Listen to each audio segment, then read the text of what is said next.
Hello everyone, and welcome back to our quiet corner of history, where we gently unravel the fascinating and sometimes frankly baffling threads of the past.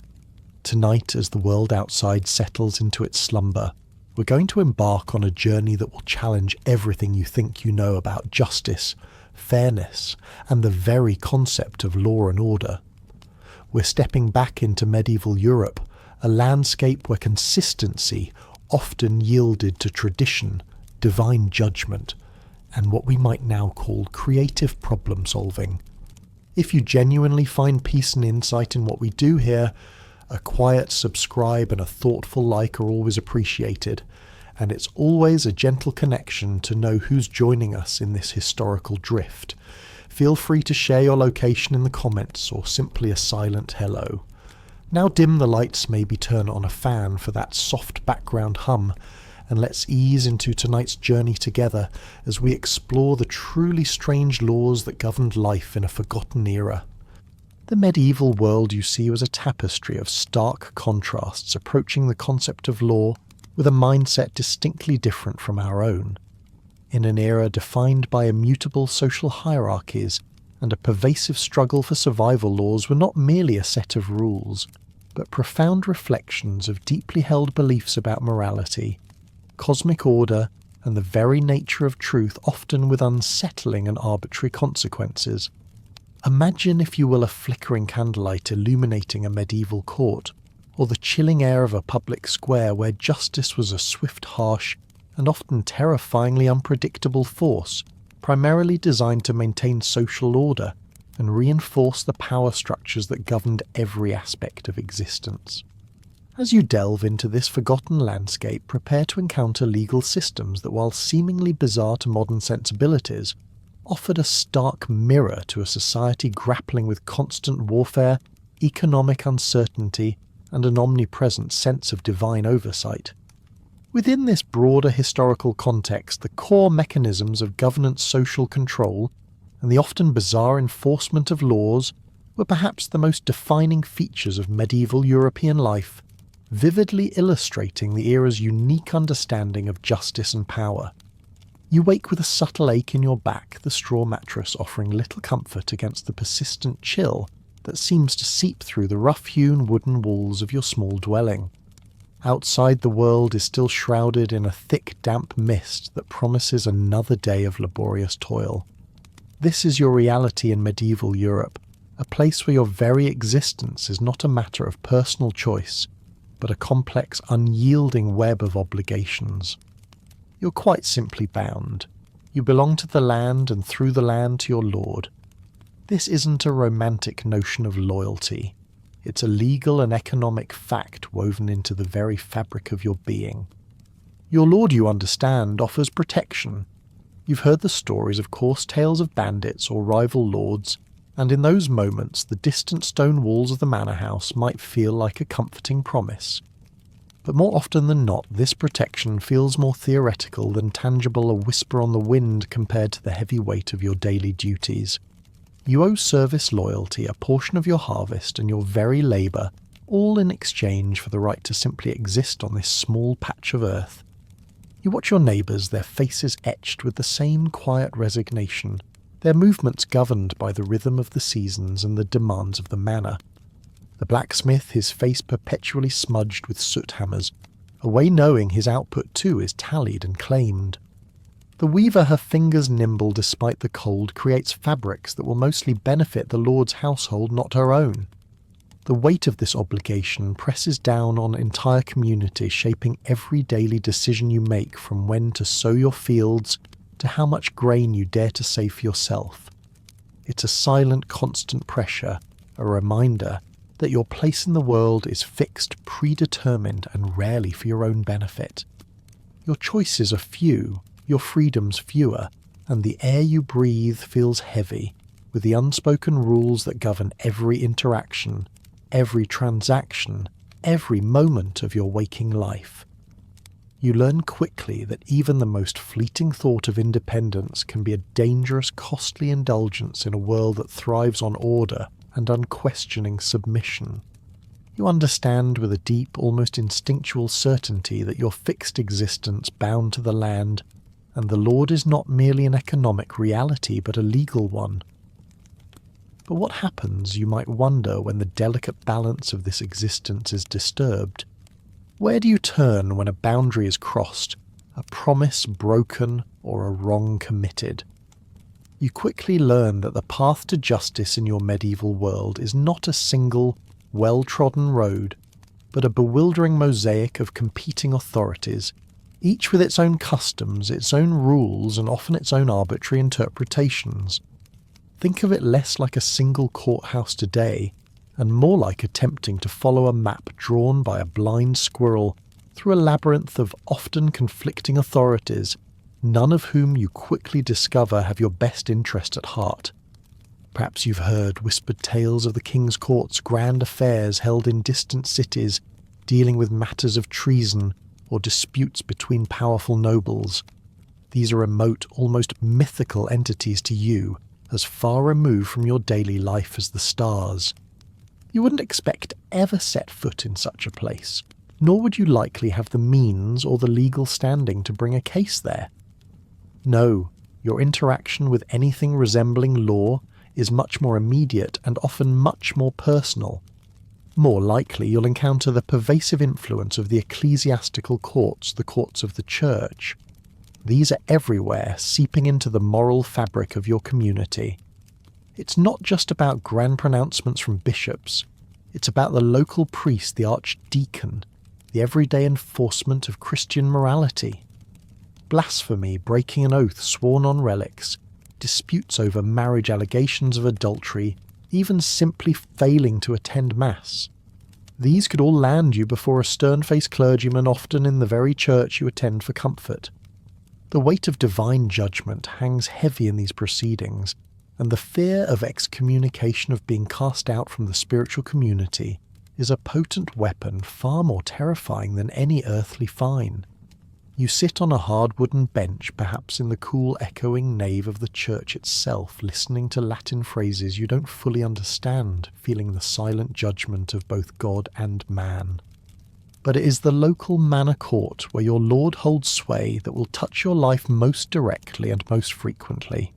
Here in the draughty hall of the manor house, or perhaps beneath a sturdy oak on a fair day, is where true justice for common folk is dispensed. This isn't a place of grand legal theory, but of practical, often brutal problem-solving.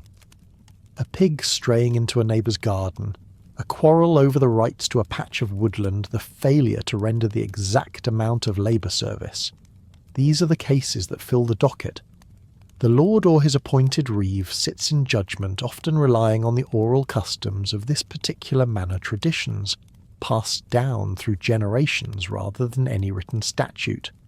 A verdict, you realise with a sinking feeling, can hinge on the specific customs of this particular region, or even on the Lord's mood after a poor harvest, making justice feel anything but certain. You learn quickly that speaking out of turn or challenging the established custom is a perilous gamble. Your rights, you discover, are less about universal principles and more about the specific precedents and whims that govern this tiny patch of the world you inhabit. This bewildering fragmentation means that what might be acceptable in one village could be a grave offence in the next, making simply moving from one place to another a legal minefield. This constant uncertainty is a heavy cloak you wear, always reminding you of the arbitrary power wielded by those above you, and how easily your meagre life could be impacted by a decision that seems to have no grounding in universal fairness. As you navigate the bewildering patchwork of legal authorities from the distant king's courts to your Lord's immediate manor justice, you begin to grasp an even more fundamental and perhaps chilling truth about your place in this world. It's not just about who judges you, but what you are worth in the eyes of the law. You see the ancient Germanic practice of Vergild, literally man-money, still ripples through the legal landscape, starkly quantifying human life, assigning a precise monetary value based explicitly and unapologetically on social rank. You might assume with your modern sensibilities that a life is a life inherently invaluable, but the medieval balance sheet begs to differ. Imagine, if you will, a grim sort of actuarial table, not for life insurance, but for compensation in cases of murder injury or even significant insult. Your life as a common peasant might be assessed at a relatively paltry sum, a handful of silver coins, perhaps a few cows. It's enough to compensate your family for the loss of your labour, but hardly a reflection of your intrinsic human value. You understand with a dull thud in your chest that your life in legal terms is a commodity with a surprisingly low price tag. Now consider the nobleman who rides through your village, his silks rustling, his horse a magnificent beast. His life by contrast might be legally worth 30 times, 40 times, even 50 times that of yours. A baron's vergeld could bankrupt an entire village for generations, a crushing debt to be paid in land, livestock and labour. This isn't mere poetic injustice. It's a chilling precedent for legal compensation, an economic reality that dictates the severity of a crime and the subsequent punishment. If by some terrible accident you were to injure a nobleman, the restitution would be utterly ruinous, condemning your family and perhaps your entire lineage to generations of debt and servitude. Conversely, if a nobleman in a fit of pique or an unfortunate hunting accident were to injure you, or even take your life, the compensation to your family would be a mere pittance to him, if he bothered to pay it at all. You find yourself observing the subtle ways this system affects daily interactions. You learn to step aside quickly when a lord's retinue passes. You lower your gaze, you keep your voice deferential, not just out of respect, but out of a deep-seated understanding of your relative fragility in the face of their elevated vergeld. It underscores the era's deep-seated class inequality, not just in terms of wealth or power, but in the very fundamental right to exist, without fear of catastrophic legal and financial repercussions. It's a constant unspoken reminder that your physical safety and the well-being of your family is directly proportional to your social standing. This stark economic valuation of human worth is not just a dusty legal concept. It's a living, breathing reality that shapes your anxieties, your ambitions, and the very way you perceive your own importance in the vast indifferent tapestry of medieval society. The chilling implication is clear: some lives simply matter more than others, a truth that reinforces the ruling class's dominance and punishes transgressions against the established order. As you labour in the fields, your hands calloused and your back aching, the sun relentless above you, begin to see the legal system not as a shield for the innocent or a sword for justice, but as something far more pragmatic and indeed far more insidious. This isn't about ensuring impartiality, you quickly realise. The entire legal framework is meticulously crafted from its grand pronouncements to its petty local rulings, primarily to preserve existing social hierarchies. It serves quite nakedly as an instrument of control. Imagine the lord of the manor sitting in judgment. His pronouncements, you notice, always seem to reinforce his authority, to validate the system that places him and his family at the very pinnacle of your small world.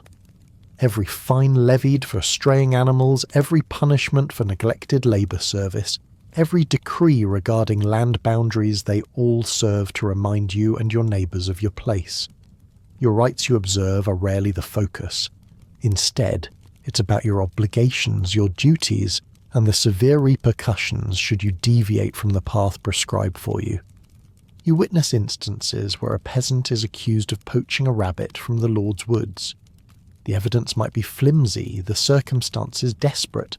Perhaps your family is starving, but the legal machinery grinds inexorably.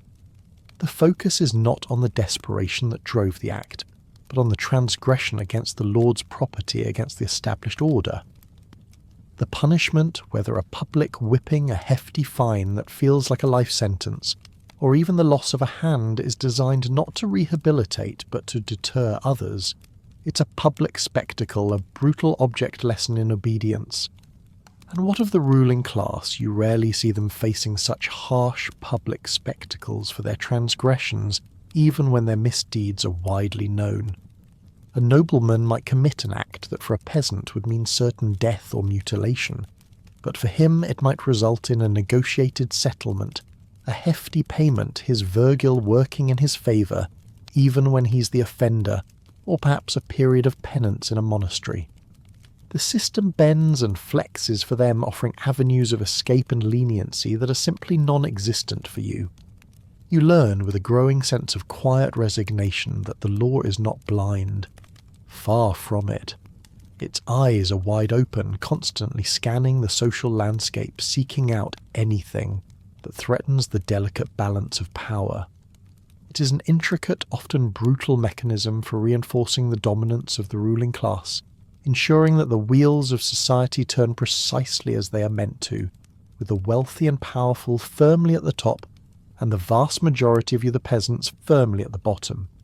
It punishes transgressions against the established order, often with little regard for an individual's rights or fair treatment, because in this world individual rights are secondary to the preservation of the system itself.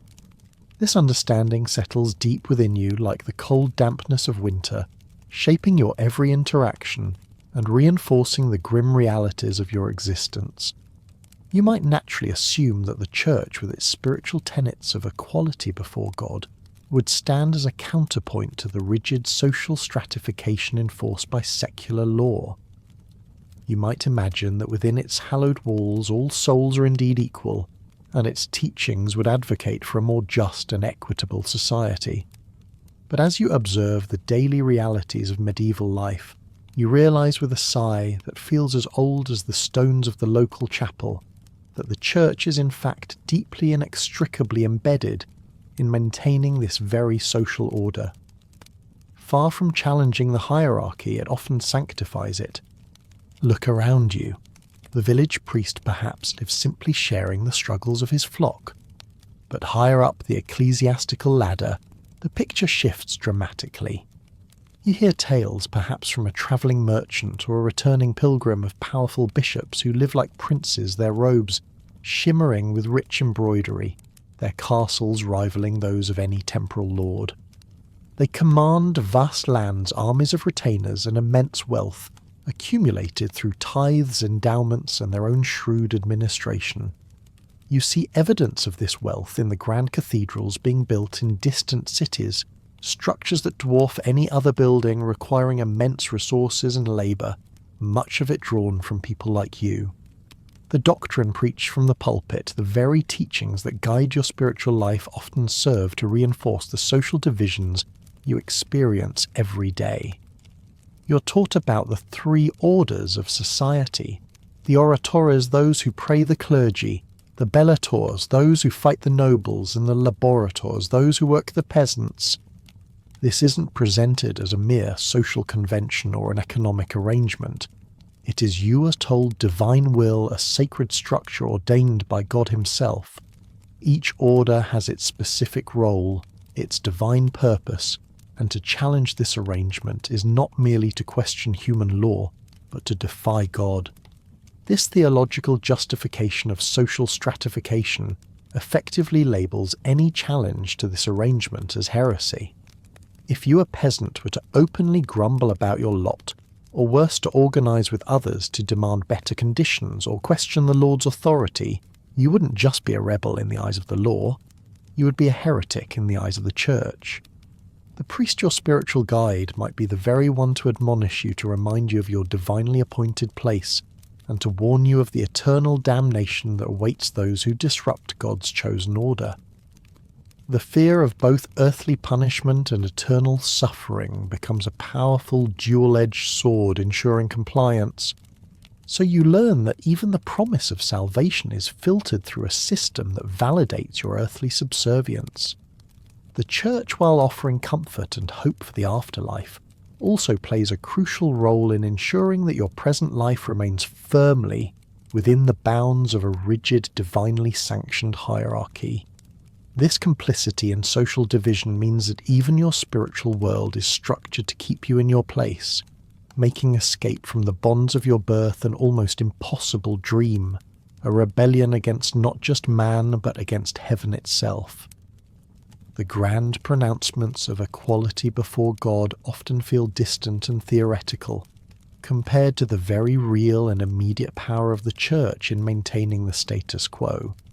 As you consider the powerful grip of your Lord and the pervasive influence of the Church, you begin to grasp another subtle, yet immensely powerful aspect of medieval justice, the sheer weight of documentation. Or more precisely, the lack thereof for people like you. You observe how the elite operate, how they navigate the intricate dance of rights and claims. It quickly becomes clear that access to justice is profoundly unequal, and the pen, it turns out, is indeed mightier than the sword, especially in the cold, hard reality of a medieval court. Imagine for a moment the bustling scriptorium of a wealthy monastery, or the quiet chambers of a nobleman's estate. Their diligent scribes, often monks or educated clerks, are meticulously recording every detail. They are creating charters, deeds wills, land grants, records of feudal service, and even detailed accounts of legal precedents. These aren't just dry administrative documents. They're weapons carefully preserved and ready to be deployed. Wealthy nobles, you realize, meticulously maintained extensive written documentation of their rights, their properties and historical precedents. They understand, perhaps instinctively, the immense power of signed parchment, a wax seal, a carefully phrased legal argument preserved for posterity. When a dispute arises, perhaps over a boundary line or a claim to a particular forest or the ownership of a watermill, the noble simply unrolls, a scroll points to a beautifully calligraphed passage, and the matter is often settled. These paper trails, as you might think of them, enable them to wield these documents as powerful, undeniable weapons in court. The written word, backed by the authority of the scribe and the seal, carries immense weight, often overriding oral testimony. It's a clear, unassailable statement of their claim, meticulously organized and presented. Now contrast this with your own experience. You and most of your fellow peasants are illiterate. The concept of writing down your rights, your family history, or your claims to a patch of land is alien, unnecessary for your daily life, and simply beyond your means. You rely on oral traditions, on the collective memory of the village elders, on handshakes and spoken agreements, on customs passed down from generation to generation. Your family's claim to the land might be as old as the oldest oak in the village, recognized by everyone, but it exists only in the realm of spoken words and shared understanding. This reliance on oral traditions, you discover, makes you terribly susceptible to dispossession. When a new lord arrives or an old one decides to expand his holdings, your spoken claim, however ancient, often crumbles before the formidable presence of a written charter. Your memory, however vivid, is no match for a document bearing an ancestor's seal. You're unable to counter written claims with anything equally tangible, leaving you vulnerable to being displaced, taxed unfairly, or having your traditional rights simply erased.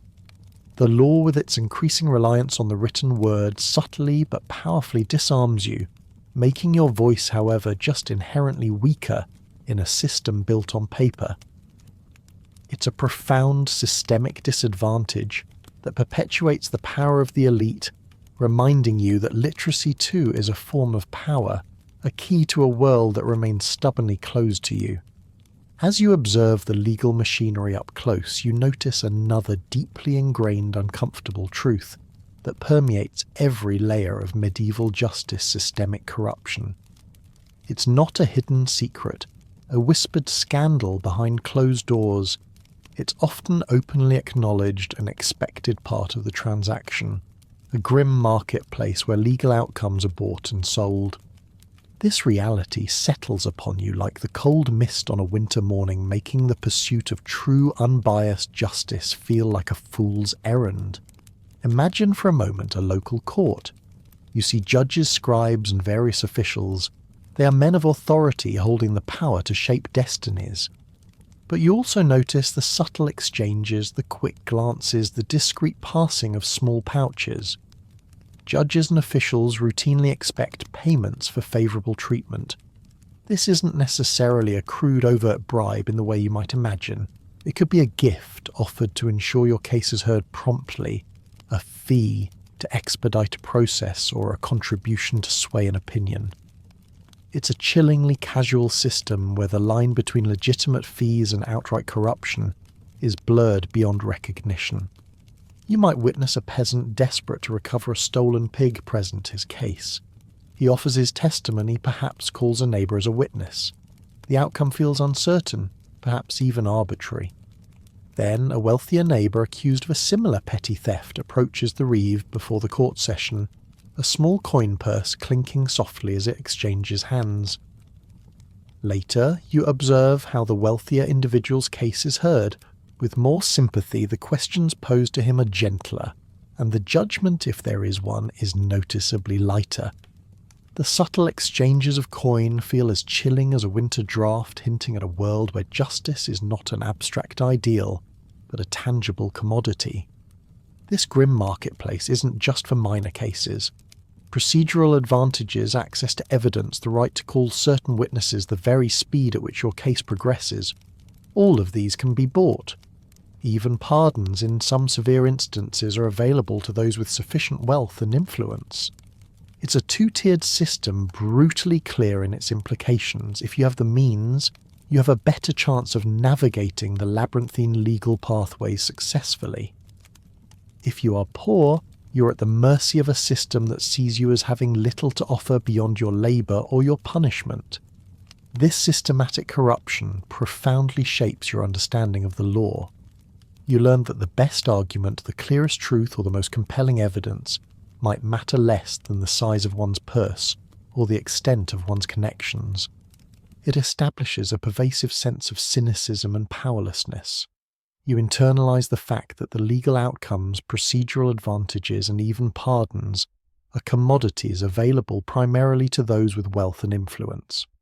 It's a truth that hardens your spirit and makes you wary of any official, any promise, or any pretense of impartiality. The very air of the courtroom, you realize, is thick with unspoken transactions, a silent testament to a system where justice is not blind, but has a keen eye for silver and gold.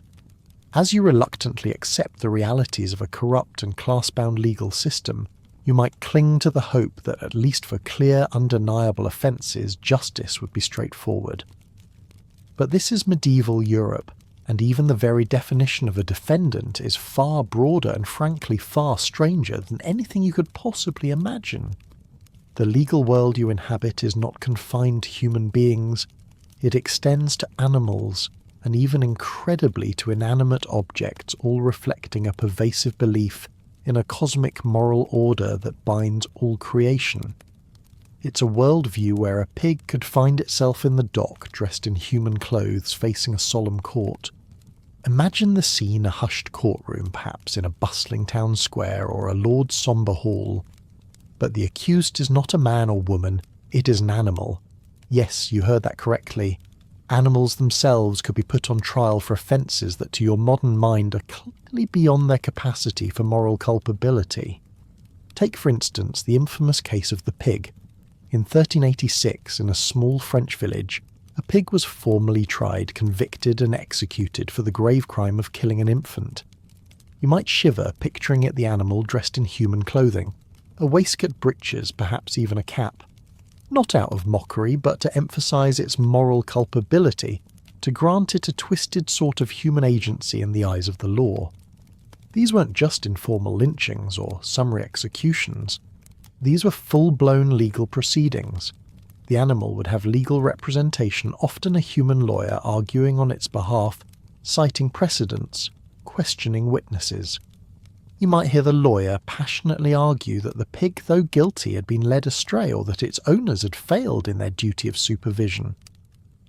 The court would listen, weigh the evidence, and often deliver a verdict with all the solemnity afforded to a human case. Another famous example, perhaps less grim, is the female donkey acquitted in 1750, not just with a lawyer, but with character witnesses vouching for its generally good disposition. These proceedings, complete with legal representation and formal judgment, blurred the lines between human and beast, reflecting a worldview where all life was subject to a grand moral order, a divine decree that expected compliance from every creature. This belief extended even further into the realm of the truly inexplicable. Inanimate objects could also find themselves facing the full force of the law. Picture a legal process where a sword, the very instrument of a killing, might be formally prosecuted.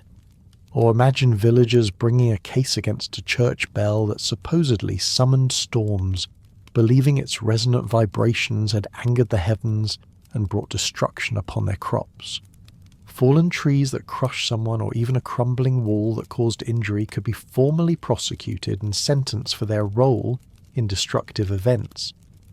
If a sword killed someone, the weapon itself might be tried, found guilty and banished from the realm, perhaps melted down or thrown into a deep river.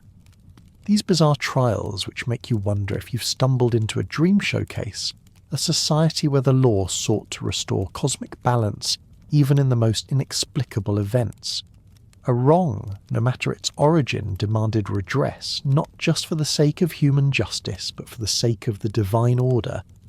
The underlying belief was that God's law permeated everything, and a disruption, whether by man, beast, or even an object, required ritualistic purification and legal resolution. This profound interconnectivity between the natural, the human, and the divine shapes your understanding of justice, making it feel both deeply spiritual and terrifyingly unpredictable, leaving you with a sense of wonder at the sheer strangeness of it all.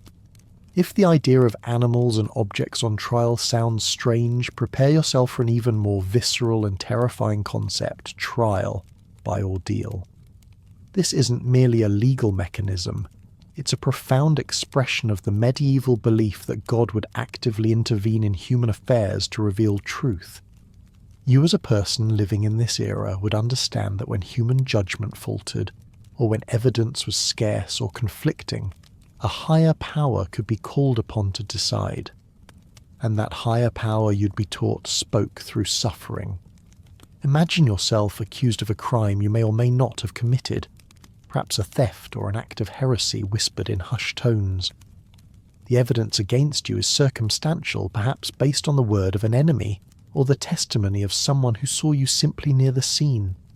The court, unable to definitively determine guilt or innocence, declares that your fate will be decided by God himself through an ordeal. Your heart would sink, a cold dread creeping into your stomach, because you understand the implications of such a divine judgment. One of the most common forms was the ordeal of hot iron or hot water. Picture yourself standing before a solemn assembly, perhaps in the cold stone interior of a church, priests chanting incense thick in the air. You would be required to carry a piece of red-hot iron, perhaps weighing a pound or two, for a specified distance, often 3 paces. Alternatively, you might be forced to plunge your bare hand into a cauldron of boiling water, sometimes to retrieve a small stone from the bottom. The air would be thick with tension, the smell of burning wood or steam filling your nostrils, and the hushed whispers of the crowd would feel like a judgment in themselves. After this searing test, your hand would be carefully bandaged and sealed by the priest. 3 days later, with excruciating anticipation, the bandages would be removed. The crowd would hold its breath, and so would you. The verdict hinged entirely on the state of your wound. Clean healing without infection or severe blistering would signify your innocence. God, it was believed, had miraculously protected you, showing his divine favour. But infection, festering wounds, or poor healing was undeniable proof of guilt. God, it was declared, had abandoned you, revealing your corrupted soul. This visceral and terrifying prospect, a silent scream of injustice, was designed to be as much a psychological test as a physical one, for the sheer terror often broke individuals before the ordeal even began. The pain itself would be immense, but the public examination, the judgment in the eyes of your community, would be a suffering of a different kind. You would know deep in your bones that this was not merely a physical trial, but a spiritual one, a test from which there was often no true escape. If the ordeal of hot iron or water filled you with a searing terror, consider its chilling inverse, the ordeal of cold water. This particular method of divine judgment operated on a logic that was, to put it mildly, cruelly ironic. You might find yourself bound hand and foot standing at the edge of a pond or river, often a body of water that had been specially blessed by a priest. The air would be cold, perhaps crisp and damp, adding to the pervasive sense of dread that would grip your chest. The underlying theological principle was this: pure, blessed water, being a divine element, would accept an innocent person and reject a corrupted, guilty soul. So with a prayer from the priest and the watchful eyes of the community upon you, you would be thrown into the depths. If you sank disappearing beneath the surface, your innocence was proven. The pure water had accepted you into its embrace. Of course, the grim irony here is that sinking often meant drowning. You would be retrieved if possible, but the very act of proving your innocence often came at the cost of your life. Imagine the silent despair to prove your blamelessness you might have to surrender your last breath. Conversely, if you floated, if the water seemed to reject your body, pushing you upwards towards the surface, that was undeniable proof of your guilt. The water in its divine purity had cast you out as a corrupted soul. And what happened then, surviving the ordeal, meant you were guilty and faced the full force of secular law, most likely immediate execution. It's the ultimate damned if you do, damned if you don't scenario, where proving your innocence might involve becoming a permanent resident of the riverbed, or surviving only to face a more conventional but equally final demise. These ordeals were far from arbitrary acts. They were elaborate rituals, often staged in sacred spaces like churchyards or consecrated streams, with priests presiding over every detail. Accused individuals like yourself underwent a period of fasting prayer and masses leading up to the event. This wasn't just about preparing your body, it was about intense psychological coercion. The pervasive belief in God's direct intervention, combined with the sheer terror of the physical test, frequently led to confessions before the ordeal even began. Faced with such a terrifying prospect, many, buckling under the immense pressure, would admit to crimes they might not have committed, hoping for a slightly less brutal fate. Even fleeing before an ordeal was scheduled was taken as clear evidence of guilt, an admission of your inability to face divine judgment. The entire system was designed to create a profound sense of fear and helplessness, making you feel trapped in a cosmic drama where your fate was not entirely in your own hands, but in the inscrutable will of a God who spoke through fire and water. The chilling logic of the cold water ordeal in particular highlights the desperate measures taken to establish truth in a world that lacked modern forensic methods, leaving you with a profound sense of the precariousness of life and the often unjust nature of medieval justice. If the thought of God's judgment through boiling water or drowning filled you with existential dread, there was another path to truth, one that offered a very different kind of divine intervention, trial by combat. This wasn't merely a brawl or a duel. It was a deeply ingrained legal mechanism rooted in the belief that God would actively grant victory to the righteous party. Here, justice was not dispensed through logic or evidence, but through brute force, where the clash of steel or the thud of a fist was meant to reveal divine truth. Imagine for a moment a dispute so intractable that it could not be resolved by witnesses or oaths. Perhaps it's a claim of murder or a heated argument over property rights that has simmered for generations. Rather than an ordeal, the court might declare a trial by combat. This meant that the accuser and the accused, or more commonly their chosen champions, would settle the matter through physical battle. You'd understand this as a direct appeal to God, a belief that the Almighty would guide the hand of the innocent, ensuring their victory and thus revealing the truth. The very air around the designated combat ground would feel charged with both anticipation and a solemn, almost religious significance. These duels surprisingly had quite elaborate rules and rituals. They weren't just chaotic brawls. They took place in designated areas, often a cleared field or a section of a town square specially consecrated for the purpose. Officials, sometimes heralds or judges from the court, would oversee the proceedings, ensuring that all rules were followed, that no unfair advantage was taken. Oaths would be sworn, weapons checked, and the combatants would be given strict instructions before the fight began.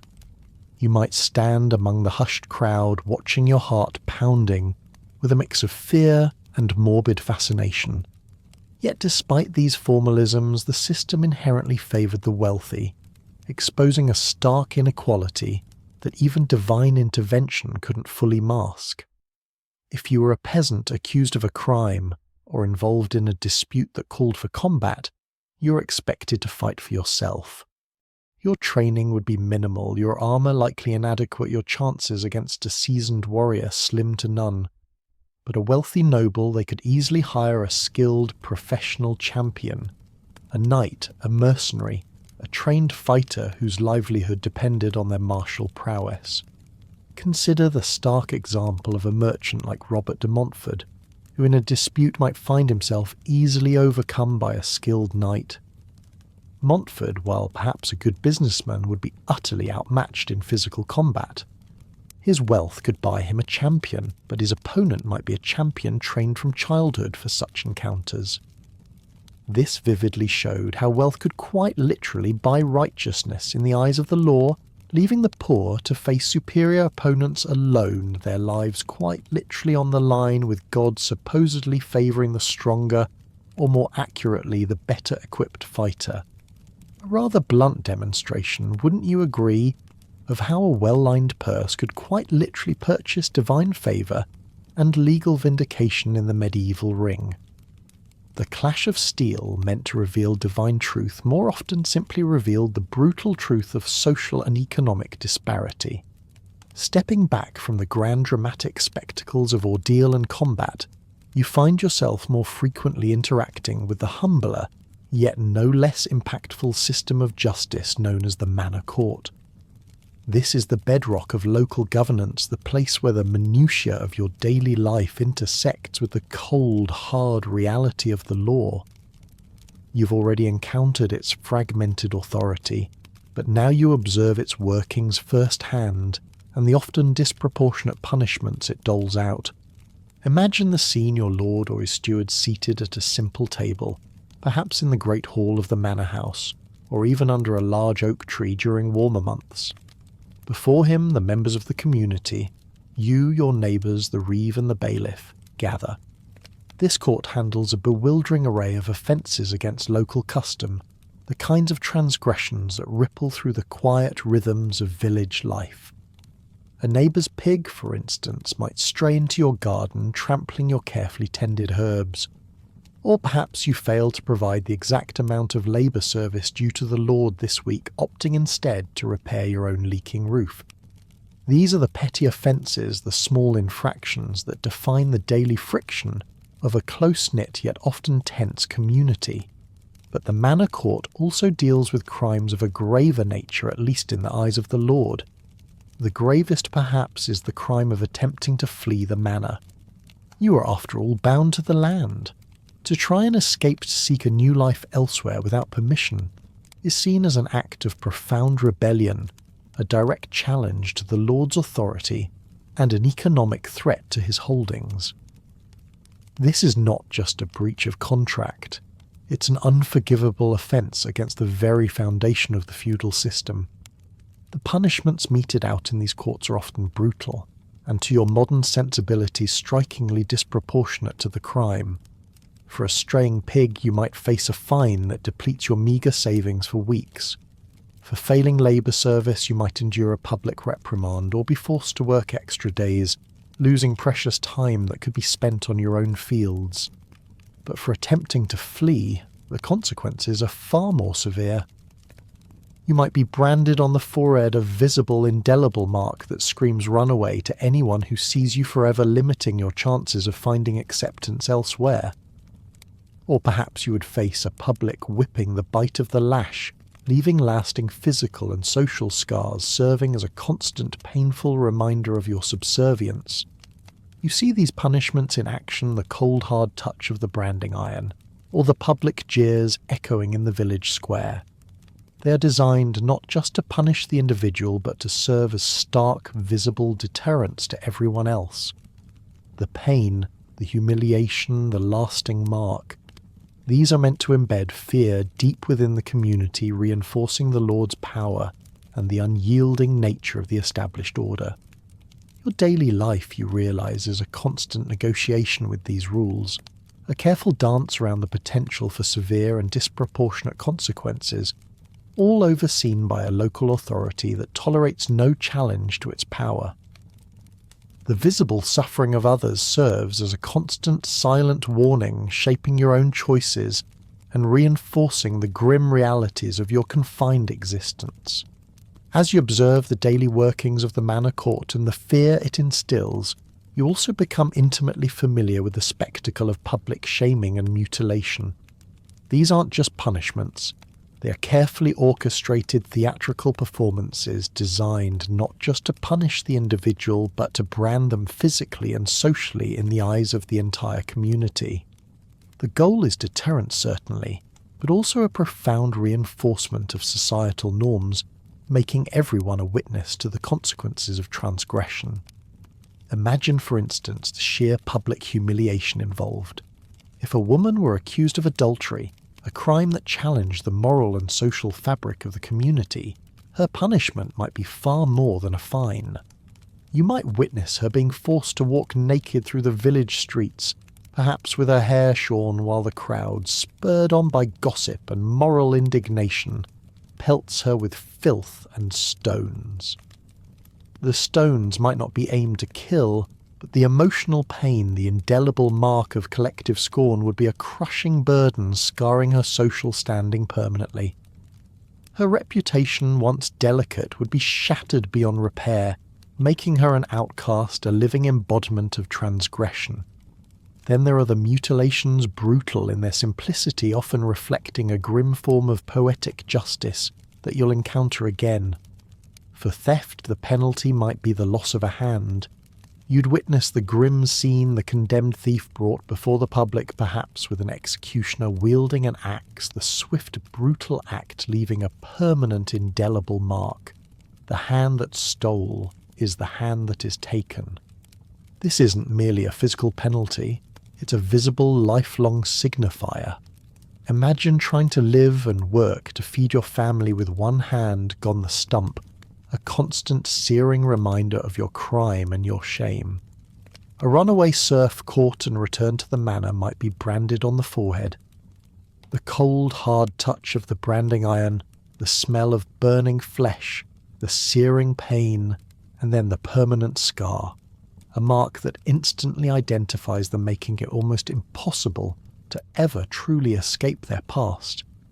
This mark serves as a public declaration, a visible warning to anyone who might consider aiding them, or to any lord who might unwittingly accept them onto his land. These penalties are designed to be both severe and publicly humiliating. They are not private affairs, they're communal events designed to shock and awe. The collective gaze of the village, the whispers, the jeers, the occasional silent pity, all contribute to the effectiveness of the punishment. The individual is not merely punished. They are made an example of their suffering, a living lesson for others. The goal is to embed these consequences deeply into the collective consciousness, ensuring that the thought of transgression is immediately linked with the terrifying prospect of public shame and physical disfigurement. You realize that your body, your very appearance, can become a canvas for the law, marking you forever as a sinner, a criminal, a defiant soul. This brutal display serves as a constant, stark reminder of the unyielding social order and the harsh price of defiance, reinforcing your own careful obedience. Beyond the immediate concerns of your manor court, you become aware of specific legal mandates that reach into even the most seemingly mundane aspects of your daily life. These aren't just about crime and punishment, they're about social order, economic control, and even surprisingly your very attire. One such curious category of laws you encounter is sumptuary laws, mandates that dictate not just what you can't do, but what you can and cannot wear. Imagine waking up dressing for the day and knowing that the very fabric colour and cut of your clothing are legally scrutinised, acting as a non-verbal identity tag that proclaims your social status to the world. This isn't just about fashion, a fleeting trend. These are legal mandates often enforced with surprising severity. A peasant like yourself might be legally forbidden from wearing certain rich fabrics like silk or velvet, or even specific colours that are reserved for the nobility, such as the deep royal purple dyes that signify status and immense wealth. You quickly learn the visual cues. A nobleman's long flowing robes intricately embroidered with family crests and made of fine wool or imported silk immediately identifies him. A clergyman's vestments, equally rich and symbolic, mark his spiritual authority. And your own coarse, homespun tunic and breeches, perhaps woven from rough local wool or linen, instantly identify you as one of the laboratories. There is no ambiguity. These laws extended to even the smallest details. Imagine the length of your shoes. Yes, your shoes. In some periods there were sumptuary laws dictating the length of shoe points known as pulanes. If you were a noble, your shoes might have ridiculously long-pointed toes, perhaps curving upwards, a symbol of your leisure and inability to perform manual labour. If you were a commoner, your shoes would be practical, sturdy and short-toed. A peasant caught wearing shoes with points too long could face a fine or worse public ridicule and even a whipping. The consequence for violating these laws was often swift and humiliating. Imagine being publicly whipped simply for wearing a fabric that was deemed above your station. The rustle of a forbidden fabric, the shimmer of an inappropriate colour could lead to severe consequences, not just a social faux pas, but a legal offence. These laws served a powerful social function. They ensured that a person's rank was instantly discernible at a glance, maintaining the rigid visual hierarchy of medieval society. There was no dressing for success or attempting to blend in with a higher class. Your clothing was a cage visually and legally reinforcing your fixed place in the world. It was a constant, unspoken reminder that even your outward appearance was not your own to command, but a reflection of a deeply stratified social order that left no room for individual expression outside of your assigned rank. The very clothes on your back tell a story, and you must ensure it's the correct one lest you invite unwanted scrutiny.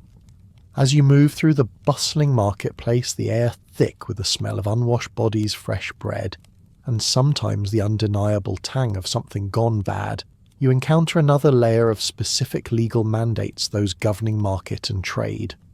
These laws, while sometimes inconsistently enforced, aim to regulate quality, ensure fair dealings, at least in theory, and often meted out what could only be described as poetic justice for transgressors. Imagine the scene at the baker's stall. Bread, as you know, is the staff of life, the absolute bedrock of your diet. Its quality and weight are paramount. Bakers, therefore, were under strict legal obligations. They were required to seal their loaves, an early form of quality control and accountability. Each loaf was expected to be of a certain weight, a specified quality, and to be baked to an acceptable standard. If a baker were caught shortchanging customers, perhaps by mixing cheaper grains or simply by selling underweight loaves, the consequences could be swift and humiliating. You might witness a baker, the very person who provides your daily sustenance, dragged through the streets with the offending undersized loaf of bread hung around their neck. The crowd would jeer, perhaps throw rotten vegetables, the baker's reputation, and indeed their livelihood hanging by a thread. This public shaming, this ironic display of their own product as evidence of their crime, was a powerful deterrent meant to ensure honesty in a trade where trust was vital. Then consider the wine merchants who you see haggling loudly over barrels and jugs. Wine, for those who could afford it, was a central part of social life, and its quality was taken very seriously. To prevent fraud and ensure public health, a concept applied loosely, of course, wine merchants faced official tasters. These individuals, with their discerning palates, would inspect the wine. If a merchant was found selling poor quality wine, perhaps diluted or made from inferior grapes or even spoiled. The barrels would not merely be confiscated. No, they would be publicly destroyed. Imagine the rich dark liquid meant for merriment and sustenance, pouring onto the muddy streets, a stark, visible symbol of the merchant's disgrace. The waste in a world of scarcity would be palpable, a grim warning to others. These market laws, while seemingly aimed at ensuring fairness, were often inconsistently enforced, subject to the whims of local authorities or the influence of powerful merchants. A wealthy vintner might find a way to circumvent the official tasters, while a small, struggling baker might bear the full brunt of the law for a minor infraction. This inconsistency, you realise, breeds both cynicism and careful vigilance. You learn to eye merchants suspiciously, to check the weight of your bread, to taste your ale before buying a full measure. These laws, while sometimes creating ironically cruel punishments, reveal a society grappling with the fundamental need for economic regulation, even if that regulation was imperfect, harsh, and always tinged with the pervasive social inequalities of the age. The marketplace, you realise, is not just a place of commerce, but a theatre of law and order, where your daily transactions are governed by rules as peculiar and unforgiving as the wider legal system itself. As you consider the market's specific regulations, you realise that the medieval legal system's reach extends far beyond what you buy or wear. It dictates where you can go, who you can associate with, and even how your community is structured to ensure constant surveillance. Movement and residence laws are particularly stringent, forming another invisible cage around your life, ensuring that your mobility is heavily regulated. You are, in essence, a fixed asset, and the law works tirelessly to keep you that way. You are acutely aware that as a peasant you are often legally bound to your lord's land. This isn't just an informal tradition, it's a legal tether. You cannot simply decide to pack your meagre belongings and leave. To do so without permission is an act of defiance, a direct violation of your feudal obligations, and as you've seen, it can lead to branding or worse.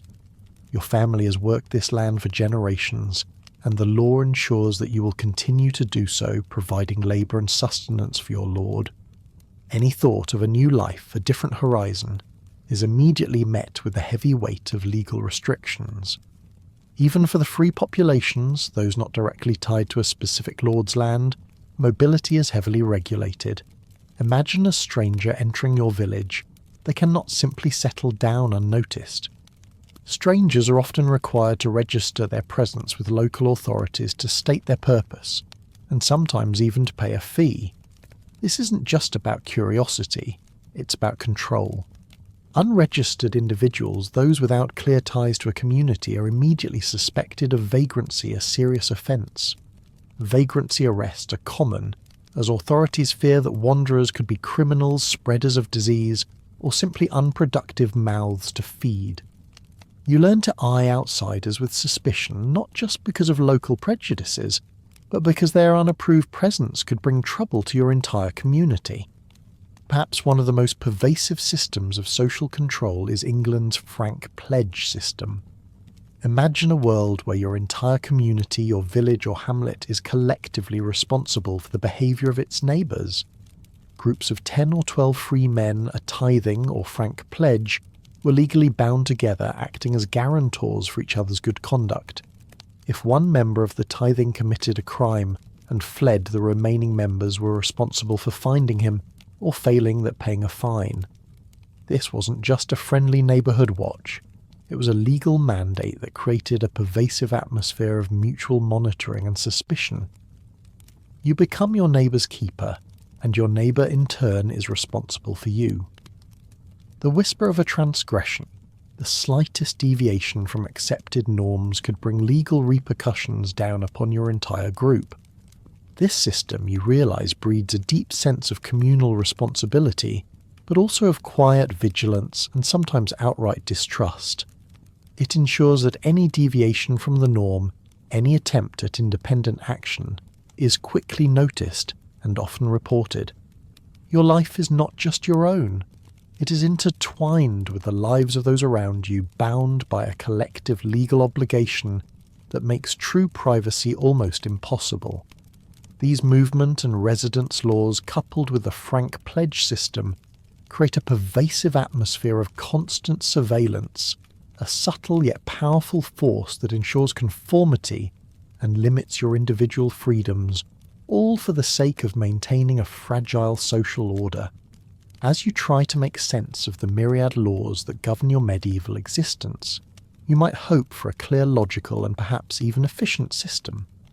But you quickly realize that the medieval legal system is in many ways an enormous, creaking bureaucracy, obsessed with precedent, clinging to ancient regulations long past their relevance. It creates a tyrannical power of the past, where outdated laws governing long-vanished trades or situations continue to be enforced, adding layers of confusion and burden to your already hard life. Imagine, if you will, being a baker. Your trade is essential. Your village depends on you for its daily bread. But your work often begins before dawn, requiring you to be out and about when curfew laws designed to prevent crime and mischief after dark are still strictly enforced. This puts you in a perplexing legal bind. You're an honest labourer performing a vital service, yet you are technically violating the law simply by doing your job. You've heard stories of bakers being fined or even briefly imprisoned for working too early, even though everyone knows their work is necessary. The authorities, rather than simply abolishing outdated laws or reforming them to suit current realities, often respond not with simple solutions but with complex systems of costly licenses and special permissions. To avoid running afoul of the curfew, you as a baker might be required to purchase a special expensive license, or to obtain a written permission from the Lord or Town Council detailing your exemption. This isn't about making sense. It's about adding another layer of control, another source of revenue for the powerful, and another bureaucratic hurdle for you to navigate. That nightly curfew bell, intended as a lullaby of peace and order, could feel more like a countdown to potential legal entanglement for the honest labourer turning a necessary shift into a bureaucratic tightrope walk. And it's not just curfew laws. Imagine ancient regulations governing a long-vanished trade, perhaps the guild rules for a type of craftsman whose specialty no longer exists, yet the statutes for such a guild might still be on the books, occasionally invoked to settle a dispute or impose an obscure fine. The legal system, in its relentless pursuit of precedent, often becomes a labyrinth, a confusing maze of decrees and customs that ensnares ordinary lives. Navigating it requires not just knowledge of the current rules, but a baffling understanding of historical exceptions and obscure mandates. This constant legal scrutiny, this tyrannical power of the past, fosters an acute awareness of hierarchy status and what is deemed proper behaviour. You learn to navigate this complex system through careful compliance, through subtle interpretations of the rules, and sometimes through occasional calculated defiance, seeking a unique form of freedom in the spaces between the laws, rather than in their complete absence. This constant awareness, this need to be perpetually vigilant against archaic rules and bureaucratic whims, is a heavy psychological burden. It makes your daily existence a complex dance of regulations, a constant reminder that even the simplest act can be fraught with legal peril in a world where the past holds an incredibly powerful and often illogical sway over the present. In a legal landscape so riddled with arbitrary rules, disproportionate punishments and outright corruption, you might wonder if there was any recourse, any escape valve for those caught in its unforgiving gears. For the wealthy and influential, the answer quite predictably was yes. They had numerous avenues to circumvent harsh justice privileges that were almost entirely denied to the common folk, once again underscoring the deep inequalities woven into the very fabric of medieval society. You observe these mechanisms from a distance, understanding that they are not for you, but they are a constant bitter reminder of the power of privilege. One of the most significant of these was the benefit of clergy. Imagine being accused of a serious crime, perhaps murder or theft, which for a commoner would likely mean a brutal public execution. But if you could prove you were literate, you had a chance. The ability to read, specifically to read a passage from the Latin Bible, often the neck verse from Psalm 51, which began, "Have mercy upon me, O God, according to thy loving kindness," allowed you to claim benefit of clergy. This meant your case would be transferred from a secular court with its harsh penalties to an ecclesiastical court. Why was this beneficial? Church courts generally had lighter punishments. They rarely imposed the death penalty, preferring instead penance, fines, or imprisonment in a monastery. So simply being able to read a few lines of Latin, a skill largely reserved for the educated elite and clergy, could literally save your life. This created a profound legal loophole, a two-tiered justice system where literacy was not just a mark of education, but a shield against the harshest forms of secular punishment. You as an illiterate peasant had no such protection, and the thought that a well-read criminal might escape the gallows while you faced it for a lesser crime would be a bitter draught indeed. Then there were the sanctuary laws. Imagine committing a crime perhaps in a moment of desperation or rage. If you could reach a consecrated church or abbey before you were apprehended, you could claim sanctuary. This wasn't an automatic pardon, but it offered protection from immediate arrest, and allowed you a period, often 40 days, to negotiate your fate, confess, or even arrange to leave the realm. It was a temporary reprieve, a breathing space, but one that could make the difference between life and death. For a wealthy individual, this time could be used to pull strings, gather resources, and perhaps arrange for a more favourable outcome. For a poor peasant, while theoretically available, the practicalities of surviving in sanctuary for weeks without resources and then attempting to flee made it a far riskier and less viable option. Compositions were another common way to avoid physical punishment. Instead of facing mutilation or public whipping for certain crimes, a wealthy individual could often pay a monetary sum to the injured party or the state. This was a direct translation of pain into coin, a stark reminder that money could buy you out of suffering. You see this as a common practice, a grim exchange where financial power mitigated the harshest consequences of the law.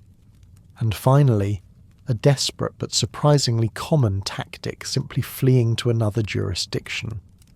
Given the patchwork of competing authorities and fragmented legal systems you've encountered, it was often possible to escape the reach of one lord's justice by simply crossing a border into another lord's territory or even a different kingdom.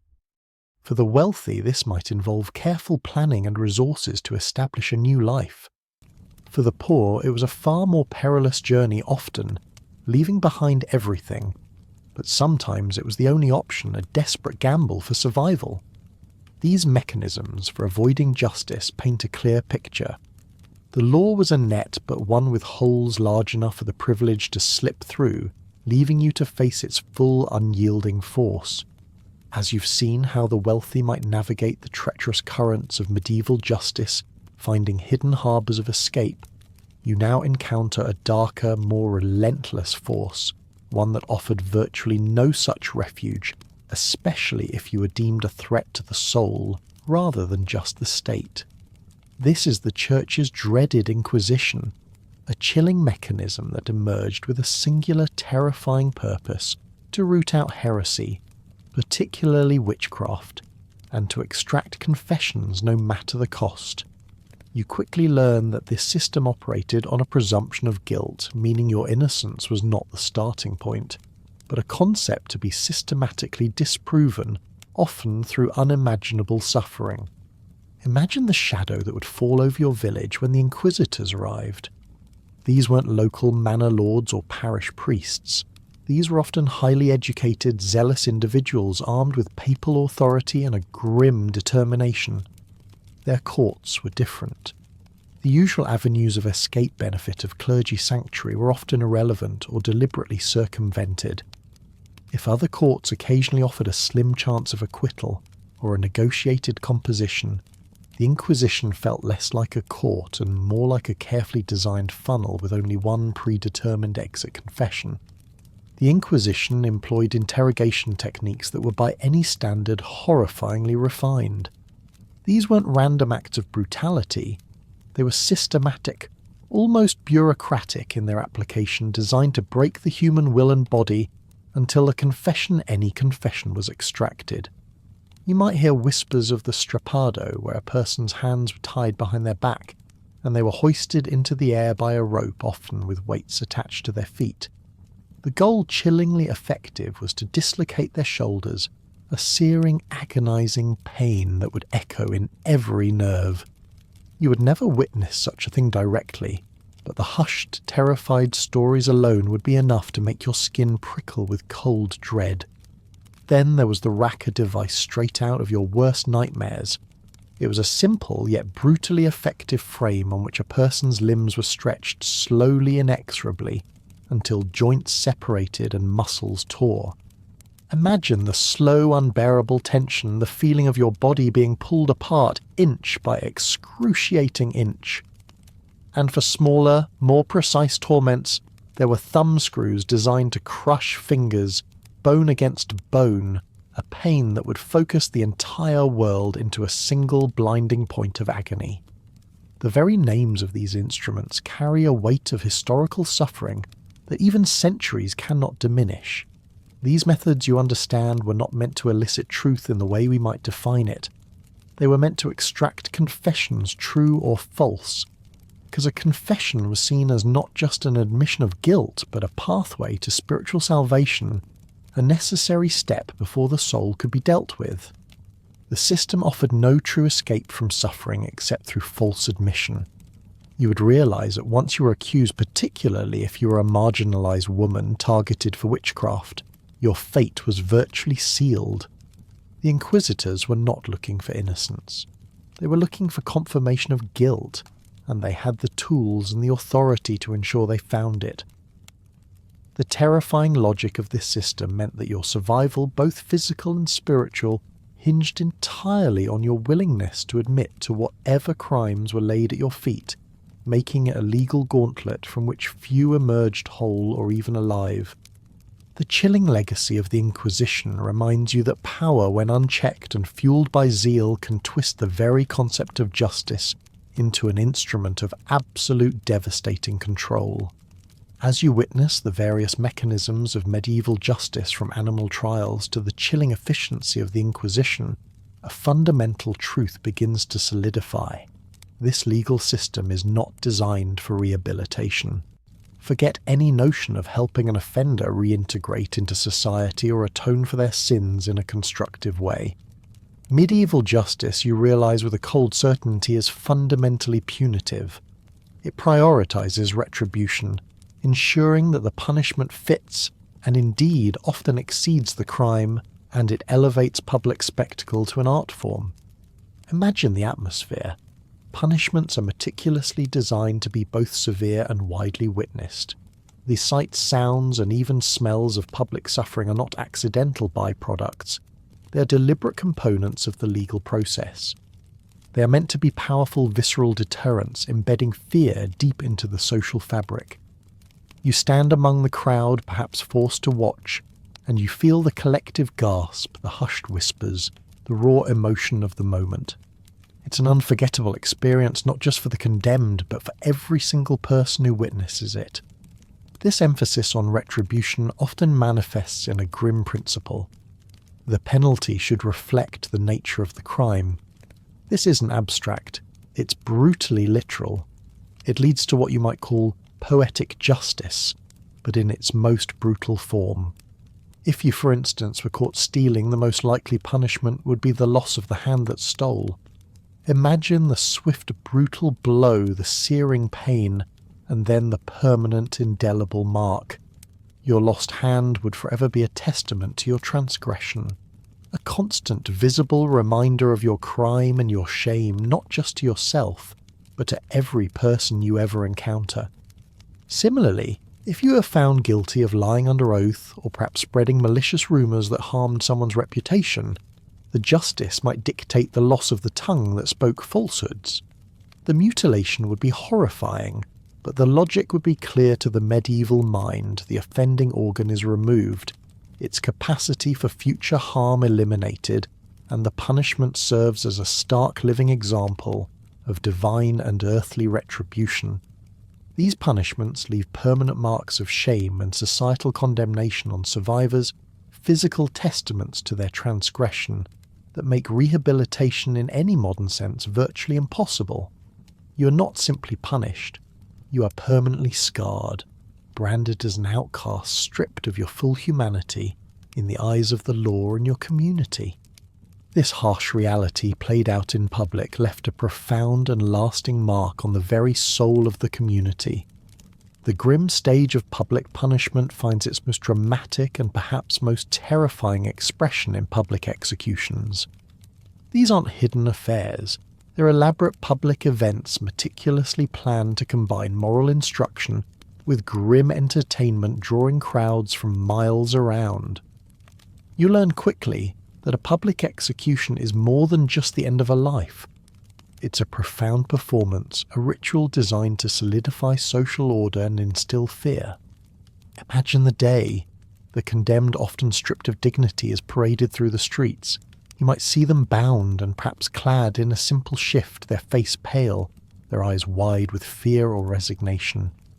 Priests walk alongside them, offering last rites, chanting prayers, reminding the condemned and the crowd alike of the spiritual consequences of their actions. The procession itself is a part of the spectacle, a slow march towards an inevitable and brutal end. The raw emotion of the crowd is palpable, a mix of solemnity, morbid curiosity, and sometimes a bloodthirsty eagerness for the drama to unfold. The air is thick with anticipation and a chilling sense of collective participation. The method of death you observe is rarely arbitrary. It often reflects the condemned's social status. For a nobleman, even one found guilty of treason or murder, the execution might be a beheading considered a swifter, more honourable death. The sword or the axe is a weapon of knights, and even in death the hierarchy is maintained. The nobleman might be granted a final speech, a moment of dignity before the blade falls. For commoners, however, the fate is often hanging. The gallows, a crude wooden structure, would be erected in a prominent public space, a constant reminder of the state's power. The death would be slower, more agonizing, often a struggle between life and gravity, a public spectacle of suffering designed to deter others. The body, rather than being returned to family, might be left to swing for days, sometimes weeks. On the gibbet, a macabre scarecrow for all to see, a final degrading warning that life poured out onto the ground. These executions, you realise, are far from simple judicial acts. They are dramatic, unsettling warnings etched into the collective memory of the community. Every detail, from the procession to the method of death, is designed to maximise impact, to ensure that the fear of transgression is deeply ingrained. You might hear the cheers, the jeers, or the sombre silence of the crowd, depending on the crime and the perceived guilt of the condemned. The entire event is a profound, visceral lesson in obedience and the terrifying power of the state. You walk away from such a spectacle with a heavy heart, or perhaps a hardened one, knowing that your own life is a fragile thing, always under the watchful eye of a justice system that values public displays of retribution above all else. The images, the sounds, the palpable fear of the condemned, and the crowd linger long after the bodies are removed, leaving an indelible imprint of the state's uncompromising authority. While public executions served as a potent warning for the most serious crimes against the social order, or the crown medieval justice demanded punishments far beyond mere death, you learn that some transgressions were so heinous, so disruptive, to the very fabric of society, that death alone was deemed insufficient. These were the extreme punishments designed not just to end a life, but to utterly obliterate the offender's body, and indeed their memory, in a gruesome spectacle that combined physical torment with symbolic annihilation. Imagine, if you will, the fate of a traitor. For betraying the king, the ultimate offence against the state, the punishment was perhaps the most horrifying and meticulously brutal in the medieval legal arsenal: hanged, drawn and quartered. This wasn't a quick death. It was a slow, agonizing process, a deliberate dismemberment designed to prolong suffering and maximize public horror. First, you would be hanged by the neck, but cut down while still alive, barely clinging to life. Then you would be drawn, meaning your entrails would be removed from your body often while you were still conscious. Imagine the unimaginable agony, the violation of your own being as your life poured out onto the ground. Finally, you would be quartered, your body chopped into 4 pieces. These pieces, along with your head, would then be publicly displayed in prominent locations, perhaps on city gates or along major roads, as a chilling, unequivocal warning to any who dared to harbour thoughts of rebellion. The sight of these rotting remains exposed to the elements served as a graphic, visceral lesson in loyalty. For heretics and witches, those who were deemed a threat not just to the state, but to the very soul of the community and the divine order, the punishment was often burning at the stake. This was seen as a way to purify the soul by fire, a theological justification for a truly agonizing death. Imagine the crackle of the flames, the smell of smoke and burning flesh, the screams of the condemned echoing through the square. This wasn't just execution. It was a ritual of spiritual cleansing, a dramatic demonstration of fate meant to terrify and humble the faithful, purging the community of perceived evil. The fire, a powerful symbol, was believed to consume both the body and the sin, preventing the corrupt soul from polluting the earth. You realize that these punishments, the disembowelment, the dismemberment, the burning, were not just acts of cruelty, but deeply symbolic rituals. They were meant to cleanse, to purify, to utterly destroy the identity of the offender, sending a powerful message that certain transgressions were unforgivable beyond redemption. The crackle of the flames and the smell of smoke, the visceral horror of a body torn apart, were indelible, unforgettable experiences for those who witnessed them. They served as a constant, brutal reminder of the absolute power of the authorities, both temporal and spiritual, to define and punish evil, ensuring that the most extreme threats to the established order were met with retribution that ripped not just life, but dignity away. As you observe the brutal landscape of medieval justice, you begin to notice a particular chilling pattern. The application of the law is not blind, especially when it comes to gender. Women, you realize, face distinct and often crueler punishments, a reflection of the era's deeply ingrained attitudes towards gender morality and social order. Your understanding of fairness, already stretched thin, is further tested by these specific, often disproportionate penalties. Imagine, for instance, the ultimate transgression for a woman in this patriarchal society killing her husband. While a man might face hanging for murder, a woman who committed such an act was often treated with far greater severity. Her crime was not merely murder. It was considered an act of treason, a profound betrayal against the natural order of male dominance and societal structure. You might witness, with a knot in your stomach, her punishment being burning alive at the stake. This horrifying death, usually reserved for heresy, symbolically purifies the profound defilement she inflicted upon the established hierarchy. The crackle of the flames, the acrid smoke, and the public horror are not just about ending her life, but about reasserting the absolute authority of the male head of household and the divinely ordained social structure. Then there are the morality crimes, often disproportionately targeting women. Prostitutes, for instance, though often tolerated as a necessary evil in towns and cities, were frequently subjected to public shaming. You might see them forced to wear distinctive clothing, perhaps a cap of a particular colour or strips of cloth, an early form of scarlet letter, that publicly identified their profession. Their heads might be shaved, a deeply humiliating act that stripped them of their feminine adornment and marked them as outcasts.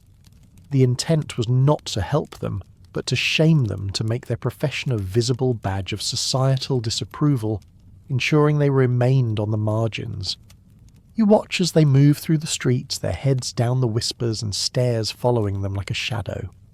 And what of the woman who dared to speak her mind too loudly, or challenge her husband, or simply complain too much? She might be labelled a scold or a shrew, her words deemed a disruptive force to the peace of the household and the community. The punishment for such an offence could be the ducking stool. Imagine a sturdy chair often affixed to a long beam under which the accused woman would be strapped. She would then be repeatedly plunged into cold, often foul water. A shocking, terrifying experience designed to literally cool her temper and mend her ways. You can almost feel the icy shock of the water, the gasping for breath, the utter humiliation of being subjected to such a spectacle. This was a physical manifestation of male authority, a public performance to literally silence a woman and force her into submission. These gendered punishments underscore the deeply ingrained medieval attitudes toward women, often viewing them as inherently weaker, more emotional, and therefore more prone to moral failings or disruption of the established order. The severity of their sentences, often involving public humiliation, mutilation, or agonizing death, served as powerful warnings not just to the individual, but to all women, reinforcing the strict boundaries of acceptable female behavior and ensuring the preservation of a social hierarchy that saw women as subordinate. You realize that your gender in this world comes with its own specific set of legal vulnerabilities, a harsh reality that shapes your understanding of power and the precariousness of female autonomy. Even in the cold embrace of death, the rigid social hierarchy of medieval Europe, which you've come to know so intimately, refuses to yield. The disparities between classes extend even to the final solemn moment of execution, and what happens to the body afterward. You realize that your social status dictates not just how you live, but how you die, and how your earthly remains are treated, a final poignant testament to the era's deep-seated class divisions. Imagine two starkly contrasting scenes of execution. For the noble criminal, even one found guilty of a grave offence, there is often an air of ceremony, a grim dignity, however perverse. You might hear of elaborate final ceremonies, perhaps a last confession heard by a high-ranking priest, a final meal, or the privilege of making a last speech to the gathered crowd. The method of death itself, typically beheading by sword or axe, is considered swift and honourable. The blade falls quickly, and the noble's suffering, at least in the eyes of the public, is presumed to be brief. Crucially, after death, their bodies are often returned to their families for proper burial, perhaps in a consecrated churchyard or even a family crypt. This allows for mourning, for the traditional rites of passage, and for the preservation of their lineage's dignity even in disgrace. Their names, though sullied, might still be carved into stone, their memory kept, however tarnished. Now contrast this with the fate of a common criminal, a peasant like yourself condemned to the gallows for theft or rebellion. Their execution is often a far more brutal and public affair. You'd witness them facing jeering crowds, their final moments often prolonged and agonizing as they slowly choke to death, a spectacle of suffering for all to see. There are no elaborate ceremonies, no final dignified speeches, no swift end. Their death is meant to be a visceral, drawn-out warning, a public display of the state's merciless power against the lower classes. And after death the indignity continues. While the noble's body might be laid to rest, the common criminal's body is often left on the gibbet, hanging in chains for days, weeks, or even months, exposed to the elements, to scavengers, and to public scorn. Imagine the macabre sight, a rotting corpse swaying in the wind, a silent, gruesome sentry against future transgressions. This denial of even the basic dignity of a proper burial is a powerful statement. It prevents the soul from finding rest according to popular belief, and serves as a final degrading warning to all who pass by.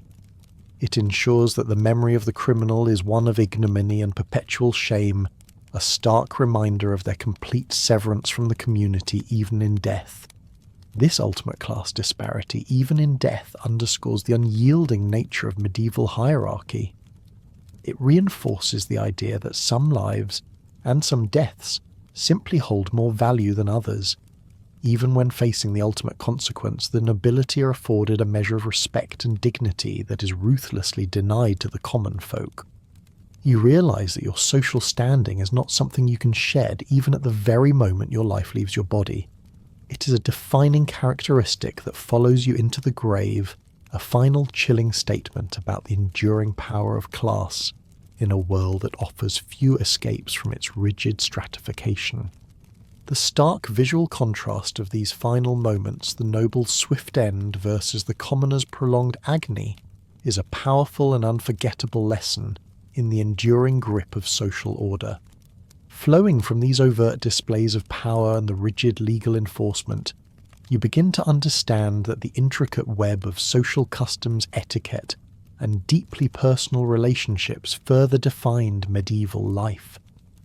These aspects, often subject to equally strange and controlling laws, shape the inner world of individuals, dictating not just your public behaviour, but your very thoughts and unspoken desires. Your interactions, your gestures, even your silences are all part of a complex, carefully choreographed dance of social hierarchy. Imagine your daily interactions. Social etiquette is rigidly hierarchical, dictating strict rules for both verbal and non-verbal communication. When you address a social superior, a noble, a powerful merchant, or even your Lord Steward, every word is chosen with care, every inflection scrutinized. Expressing an unbidden opinion, especially one that might implicitly challenge their authority or wisdom, can be a liability. You learn to hold your tongue, to offer deferential phrases, to keep your gaze respectfully lowered. The tone of your voice, you realize, is a perilous act. Too loud, too confident, too familiar, and you risk offense. Conversely, silence, far from being a simple absence of sound, is a carefully deployed tool. It can signify respect, submission, or even a quiet form of defiance if used subtly. You learn to read the room, to understand when to speak, and when to remain quiet, for the wrong word or even the wrong silence can invite severe consequences. A misstep in conversation, a perceived slight in your demeanour, could not only earn you a sharp rebuke, but could also affect your standing in the community, potentially incurring fines or even physical punishment if deemed disrespectful enough. You observe the complex rituals of deference, the bow, the curtsy, the precise way to offer an object or accept a favour. These aren't merely polite gestures, they're deeply ingrained performances of your social station. The way a lord dismisses you with a casual wave of his hand, or the way a commoner must wait patiently for permission to speak, are all part of this elaborate unspoken language of power. Every interaction you understand is a reinforcement of the social pyramid, a constant reminder of who holds authority and who must submit. This intense focus on hierarchy in every interaction creates an atmosphere where trust is often fragile and genuine. Uninhibited conversation is a luxury reserved for those of equal, or at least very close standing. You learn to filter your thoughts, to measure your words, to constantly be aware of the social implications of every gesture. It's a subtle but pervasive form of control, ensuring that your communication, your very self-expression, always serves to uphold the existing social order. The constant vigilance required to navigate these intricate rules of etiquette is a heavy mental burden, making every social interaction a potential minefield, where a single misstep can carry significant repercussions far beyond mere awkwardness. If your daily interactions are a carefully choreographed dance of deference and measured words, then the spectacle of public humiliation serves as the ultimate social enforcer, a brutal, visceral tool to reinforce community norms and punish transgressions against the delicate social fabric. You've seen its legal applications, but now you understand its profound impact on your personal reality, designed to inflict emotional pain through collective scorn, scarring the victim's social standing permanently. Imagine the sheer emotional weight of such an event. Public shaming, whether for debt or adultery, isn't just a punishment. It's a destruction of reputation, a public unravelling of a person's standing within the tight-knit community you inhabit. For debt you might witness a debtor forced to sit naked in the town square, perhaps on a cold stone, crying out their shame, their financial ruin made painfully intimately public. The chilling air, the vulnerability of their exposed body, the jeers and whispers of the crowd, all combine to create an unforgettable tableau of disgrace. Every eye is on them, every face a silent or not so silent judge. This is not about rehabilitation. It's about making an example, demonstrating the brutal consequences of failing to meet one's obligations. For a woman accused of adultery, the spectacle is often even more horrific and gendered. You might see her paraded through the village, her hair perhaps shorn or dishevelled, while the community, fueled by moral outrage, pelts her with stones and filth. The physical pain of the blows, the sting of the refuse is one thing, but the emotional pain, the crushing weight of collective scorn is another entirely. Her reputation, once delicate and crucial for her social standing, is not merely tarnished, it is shattered beyond repair. She becomes a marked woman, an outcast, a living embodiment of transgression, her social future irrevocably altered. This public ritual isn't just about punishment. It's about purification of the community, purging the perceived moral blight through collective condemnation.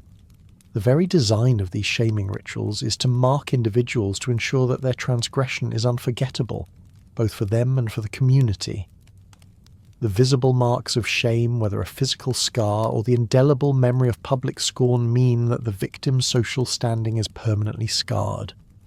They will carry this burden throughout their lives, a constant reminder of their fall from grace. This powerful, brutal form of social control ensures that the fear of public judgment often looms as large, if not larger than the fear of legal penalties themselves. You realize that in a world where community reputation is everything, where your very survival can depend on the goodwill of your neighbors, public humiliation is a weapon of immense power. It makes you acutely aware of the constant scrutiny you live under, the pressure to conform to uphold the moral and social norms of your village. The chilling fear of being made such a public example shapes your behavior, your choices, and your very interactions, reminding you that your life is never truly private, but constantly subject to the watchful judging eyes of your community. This constant threat ensures that you walk a careful line, always conscious of the fragile boundary between acceptance and utter social ruin. Just as clothing is a legally enforced marker of status dictating your non-verbal identity, so too does it act as a powerful tool in public shaming. You've touched upon sumptuary laws before, but it's worth reiterating their chilling efficacy in the context of enforcing social order, a constant visual sermon on hierarchy and transgression. Imagine a world where your attire is not a choice but a declaration. Sumptuary laws are not mere suggestions or fashion advice. They are legal mandates rigidly enforced, dictating specific fabrics, colours and styles that each class could wear. Royal purple dyes, for instance, are the exclusive domain of royalty, a visible symbol of their supreme power. Imagine the audacity, the sheer legal peril of a commoner daring to wear such a hue. Or consider the length of shoe points known as poulaines, which, as you recall, could be ridiculously exaggerated for the nobility, but kept short and practical for a peasant. A peasant caught wearing silk, a fabric reserved for the elite, could face severe punishment, perhaps even a public whipping. This isn't just about preserving appearances. It's about maintaining a deeply ingrained social structure where visual cues are paramount. These laws ensured that a person's rank was instantly discernible at a glance. There was no ambiguity, no room for dressing above your station. The rustle of silk or the cut of a finely woven gown spoke volumes, sometimes more loudly and clearly than any words. It was a constant non-verbal reinforcement of the social hierarchy, a visual reminder that your place in the world was fixed and immutable. You learn to read these cues instinctively, to understand the subtle language of fabric and colour that defines your world. But this system of sartorial control also extends to marking those who have transgressed. Imagine a woman accused of adultery forced to wear a distinctive cap, or a specifically coloured cloak, a scarlet letter of sorts that immediately identified her as a sinner, a person who had violated societal norms. Or consider the distinctive clothing imposed upon prostitutes designed to mark them to set them apart from respectable women. These aren't just clothes, they're instruments of public shaming, turning the very act of dressing into a form of punishment, a constant visible declaration of their social disgrace. The legal peril associated with clothing means that even your personal style, if you could call it that, is carefully policed. The desire for self-expression is suppressed in favour of strict adherence to social codes. You understand that your garments are not merely protection from the elements. They're a public uniform, a legal badge that continually reinforces your place within the rigid social order. The rustle of a forbidden fabric, the shimmer of an inappropriate colour could lead to severe consequences, making your outward appearance a perilous terrain to navigate. This constant visual scrutiny, reinforced by law, deeply affects your sense of self, reminding you that even the most intimate details of your life are subject to the unyielding demands of medieval hierarchy. As you've journeyed through the strange and often harsh legal landscape of medieval Europe, from its bizarre trials to its meticulous sumptuary laws, you've gained a profound, if sometimes unsettling, understanding of how profoundly different this era was from your rule. The very air you breathed was thick with unspoken rules, visible hierarchies, and the constant threat of a justice system that prioritized order and control above all else. Now, as our exploration of these strange laws draws to a gentle close, let's take a moment to reflect on the overarching realities that shaped this world. You began by observing the immutable macro-level realities a society rigidly stratified into the three divinely ordained orders: the nobility who fought and ruled the clergy who prayed, and the vast majority the peasantry who worked. This fixed destiny by birthright permeated every aspect of your life, from legal rights to social behaviour, creating a sense of inescapable fate.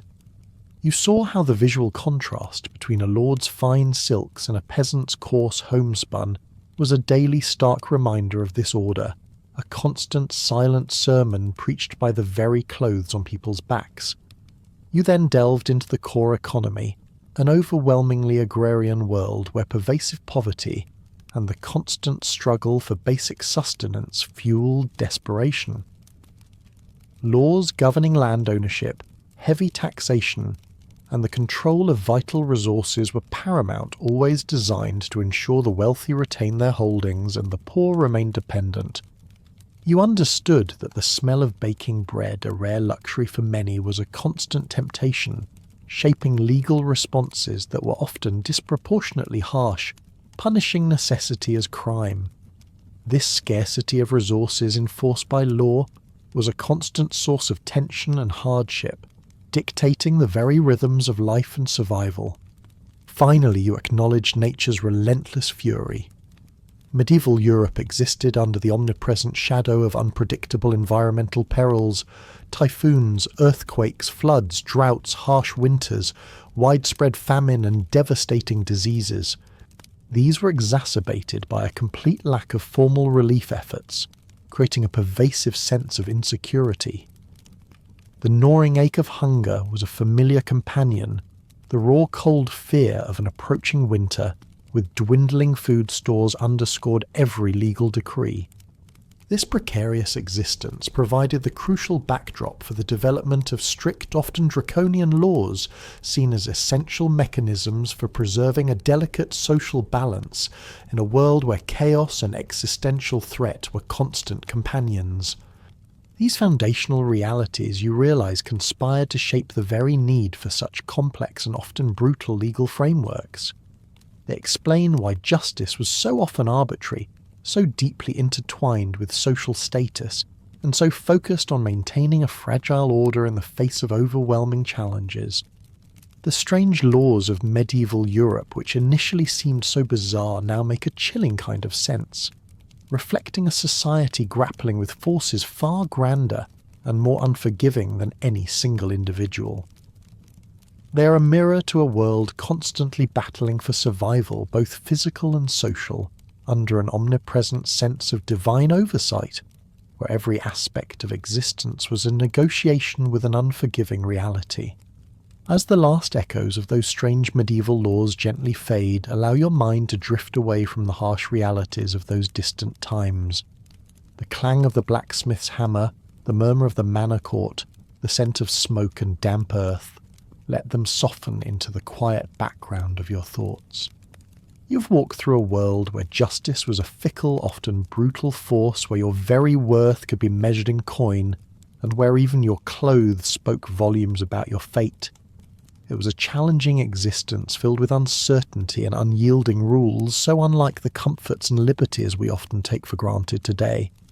Imagine for a moment the quietude of your own space, now perhaps wrapped in a soft blanket, far removed from the cold stone prisons or the public squares of medieval Europe. The anxieties of forgotten centuries can now recede, replaced by the gentle rhythm of your own breath.